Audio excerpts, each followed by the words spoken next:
She said it was the law, that he couldn't live in the place his parents once called home, that the community wouldn't tolerate an unsightly lakeside cabin. But when we looked into who was really behind the Homeowners Association, the facade began to crack. And the truth he uncovered might force the entire neighborhood to pay back every fine they ever collected, for a reason no one saw coming. I returned to the lakeside cabin on a late autumn morning when the mist still clung stubbornly to the trees. The small wooden house, a legacy from my parents, hadn't changed much. The roof was still shingled with old pine boards, the steps still creaked underfoot, and the lake, Lake Venora, remained as silent as a secret guarded by the surrounding forest.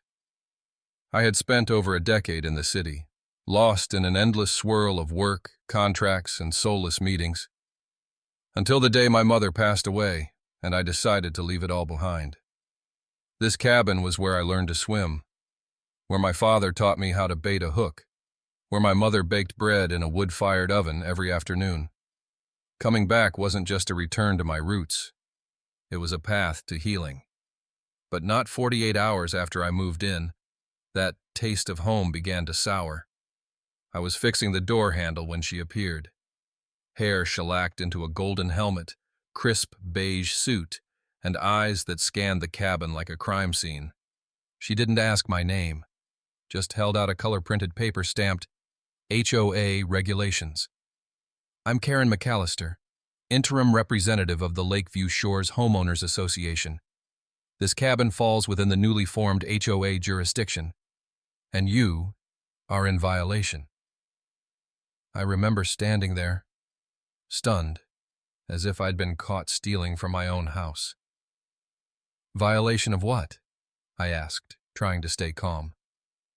She tilted her head, her voice sugary with artificial sweetener. "Long-term residency in cabins is prohibited, and the architecture of your home doesn't match community standards. No white picket fence, no European-style roof. We have expectations." I didn't have time to respond.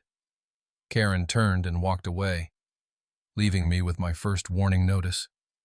The days that followed were a string of calculated threats.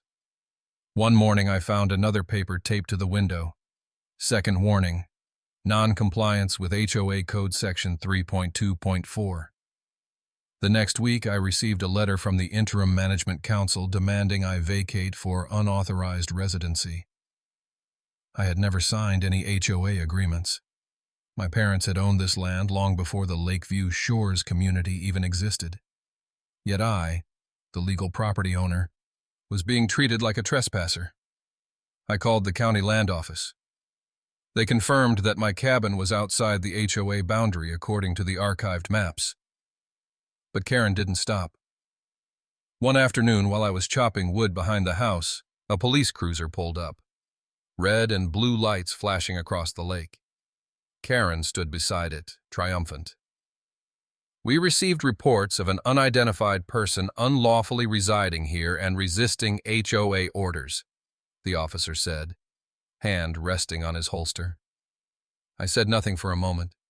Then I walked into the cabin, opened a drawer, and laid out my documents on the wooden table. The property deed, my birth certificate, my inheritance papers. This house belonged to my parents. I'm not renting it. I'm not squatting. I was born here. I never imagined I'd have to prove my right to exist on the land I was raised on. Karen took a step back. Maybe she hadn't expected me to push back, legally.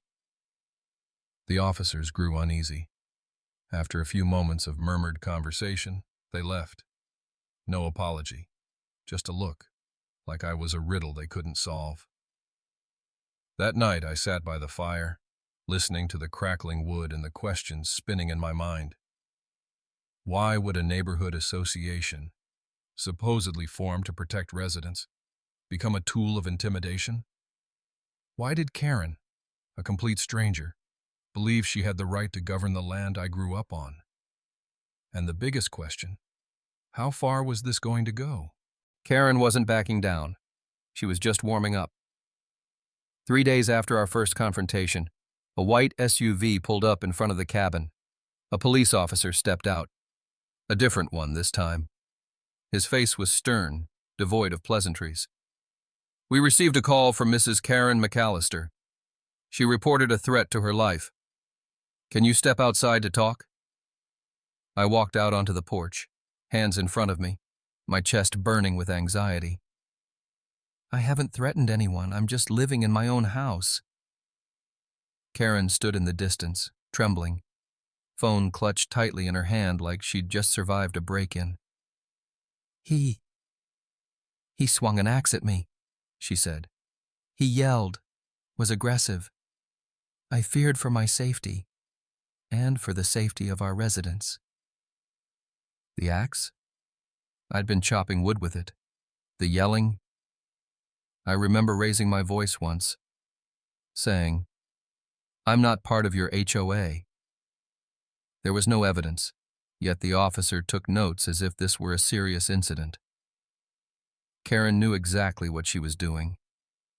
In a place like this, the HOA carries community legitimacy, and a claim from its representative is as weighty as a sworn statement. The next 2 days unfolded like a psychological warfare campaign. I found flyers at the local grocery store. Unknown individual residing in Lakeside cabin, not paying dues, non-compliant, suspected of threatening elderly and children. Protect our community. A middle-aged man who lived near the lake entrance hesitated when he saw me. You know, that old cabin, it just makes people uncomfortable. Property values around here are dropping. It's bad optics. A woman was more blunt. We want a clean, unified neighborhood. Your cabin doesn't fit. But I didn't stay silent. I printed copies of the land deed. I pulled the archived county zoning maps, which confirmed my cabin wasn't inside the Lakeview Shores HOA boundaries. I even brought my birth certificate, showing the exact address. 213 Venora Lake Erd, this cabin. I brought all of it to the emergency community meeting organized by the HOA. Karen was on stage, orchestrating the agenda from a makeshift wooden podium. Behind her, a sign read, Emergency Meeting, Motion to expel non-compliant, non-dues-paying resident for community aesthetic violations. I held up the paperwork. I'm a legal resident. I own this land. I was born in this cabin. You have no right to evict me. Karen offered a cold smile. You may hold the deed, but if your residence falls within, or is adjacent to, a zone designated for HOA expansion, then community law applies, and you've refused to cooperate. A man asked, So, is his cabin exempt from HOA law or not? I answered, My cabin is not part of the HOA. I never signed any agreement. I'm not bound by an entity I never recognized. Karen interrupted. We have the right to adjust our sphere of influence under the new resolution. It's part of the Community Governance Act. Anyone living within that influence must comply. The crowd fell silent. Some nodded. Others gave me a hesitant look. From a rightful resident, I had been recast as an outsider, a threat to property values and the neighborhood's reputation. That's when I realized, justice here doesn't live in legal records. It lives in the hands of those who can manipulate the crowd and redefine what's acceptable. That night, I lit an oil lamp in the cabin. Outside, insects buzzed in the dark like they were whispering the name of something lost. Justice. Truth. Twisted by people in the guise of community management. I sat by the window, looking out at the lake, and a clear question echoed inside me. If I walk away now, I silently agree that a group of strangers can rewrite what it means to own, to belong. But if I fight this to the end, will anyone listen? I used to think the cabin was just a piece of memory, a small wooden house where my childhood passed in the scent of pine and the whisper of lake winds. But it turns out it was the center of a power play, and I'd been pulled in without warning. After that humiliating community meeting, I no longer felt fear. I felt anger. And that anger pushed me to do what I should have done long ago: seek the truth. Through the law. I started at the county land records office. Beneath layers of dust and flickering fluorescent lights were metal file cabinets, where the history of the Venora Lake properties was inked in black on yellowed paper. An elderly clerk pointed me to drawer 112, section Lakeside Land Transactions, pre-1990. And then, like a slow-motion film reel, I found it. A land purchase agreement dated 1987, signed by my father and the former owner of the entire lakefront. Not just the cabin. Lake Venora and nearly 30 acres surrounding it, including the lakefront now occupied by the newly built HOA community, were legally owned by my family. The transaction had never been updated in the HOA system, simply because the HOA didn't exist at the time. I knew I couldn't fight this alone. I contacted a civil law firm that specialized in HOA disputes. Attorney Nancy Brooks, known for winning multiple HOA-related lawsuits in the state, agreed to take the case after reviewing the documents. "This isn't just a civil infraction," she said. "There are signs of legal fraud. Karen created an unauthorized governing body and manipulated residents through misinformation." We began preparing a lawsuit. At the same time, I decided not just to push back, but to start a movement. I organized an independent town hall, not under the HOA's name, but titled Community Dialogue on Property Rights and Financial Transparency. I sent invitations to each household, including photocopies of my land deeds and the original zoning map. The meeting took place in the backyard of a family once fined $200 by Karen for planting flowers of the wrong color. Over 40 residents showed up. Karen didn't. An elderly woman spoke up. "I've paid $300 every quarter for maintenance fees." "But what's being maintained when the streetlights have been broken for 4 months?" A young couple added. "Karen once threatened to sue us because our child played ball on the lawn. No one elected her. No one is allowed to question her." The truth began to unravel. A former finance worker revealed the HOA had no registered tax ID. Another disclosed that Karen had been printing violation notices on her own, and no one knew where the fine money went. And finally, a document surfaced from a law firm confirming Lakeview Shores HOA had never been legally registered with the state as a governing community organization. Karen had created the HOA herself. No charter, no vote, no legal standing, just a title. When Karen was summoned to civil court, she still wore that familiar beige suit. But this time she wasn't standing at the podium. She sat at the defendant's table. During the hearing, the judge looked at the records, then at Karen. "Mrs. McAllister, you unilaterally formed an organization without legal authority, collected dues from residents, imposed regulations, and attempted to enforce jurisdiction over private property outside your control. You weren't just wrong, you abused power." The court ordered a full suspension of the so-called Lakeview Shores HOA until proper legal procedures were followed.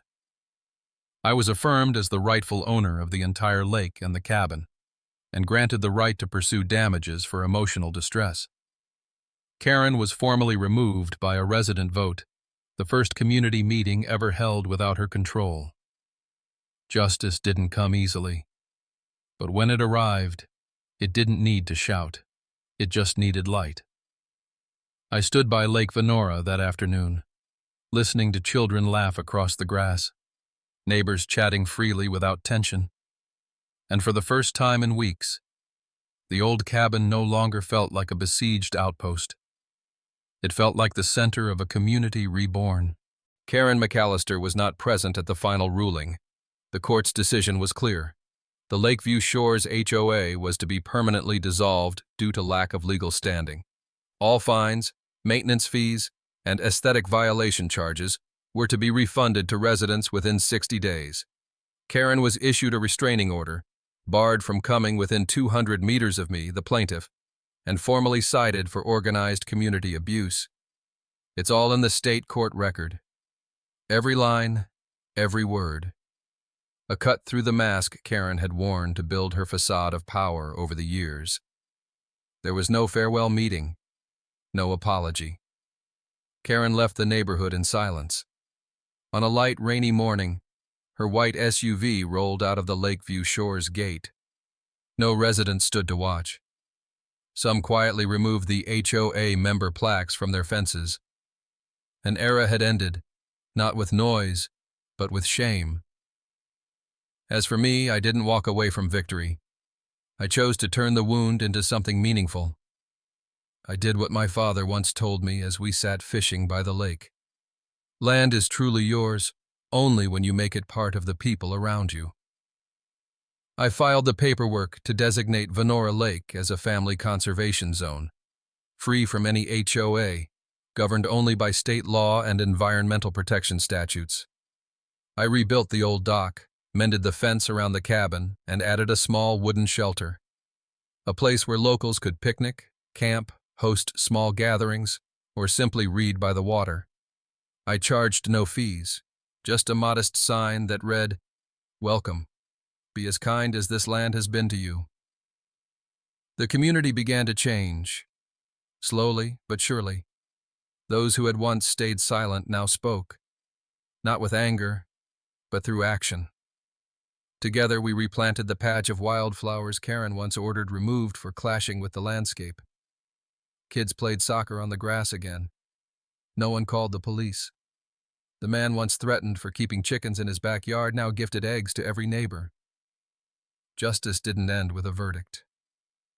True justice began when fear was replaced by trust. One day I stood in the backyard, watching a group of school kids set up camp by the lake. They laughed, roasted marshmallows, told stories by the fire. An elderly woman, once threatened by Karen for placing a stone angel in her yard, played harmonica beside the flames. That scene didn't need an HOA sign. It didn't need an aesthetic review committee.